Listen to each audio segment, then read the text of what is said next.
It's going to be a lot easier to actually sell your product if you can believe in your product. That's why your offer needs to provide more value than what you're actually taking.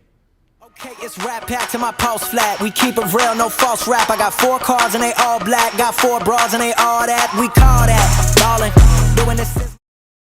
So today I had a talk on the modules in my Client Success Center with Rebecca Gunter, who is my copywriter. And I really just want to talk a little bit about how to differentiate your offer. We talked a little bit about positioning and how you can kind of brand yourself as special, different, or the one for everyone else. But today I want to dive into this specifically in the offer standpoint. We talk about building an offer a lot, and I really think that if you can't have a good offer, you're not going to be able to sell anything. The secret to sales is having a grand slam offer that people feel stupid refusing. So in order to make yourself special, different, or the one inside of your offer, you really need to be doing a couple of things.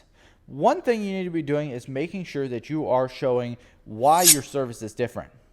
If you aren't solving all the problems that people have and there's still going to be friction there, you need to look back at your offer and try to solve every point of friction that the audience could face. I really do think it's important to make sure that your audience is not having any sort of friction when they are trying to buy your offer. It's going to be a lot easier to actually sell your product if you can believe in your product. That's why your offer needs to provide more value than what you're actually taking. A great example of this is a coaching roadmap or framework. This kind of stuff is very inexpensive for the coach. And I really do think that it's powerful because you can not only upscale the price, but you can add a ton of value into it. So the easiest way that I have found to differentiate your offer is to add a bunch of offers together. So what do I mean? Let's first look at the problems that all of your target market faces. What are some of the problems that they might face? Next, we want to rephrase it as a solution. We want to write in what the solution actually is to the problem and how we're planning to solve it, or some possible ways that we can solve it. Then let's pick one solution from each of the problems and solve that problem.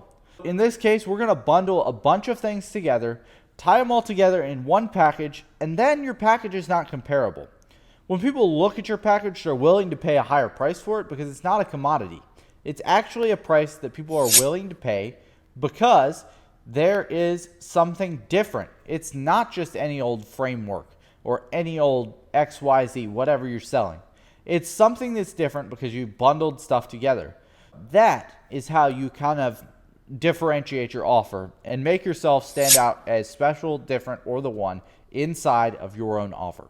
So today we had a pretty quick episode. I just want to keep it real with you, get straight to the point, and keep it quick. If you found any value in the show and if you appreciated me going straight to the point, make sure you share the show. I've said this a million times, but I don't want to run ads on the show for the show, so make sure you share the show if you found any value in the show. If you didn't find any value, then don't share the show. And yeah, I will see you tomorrow for another episode of DOGGEDLY Digital.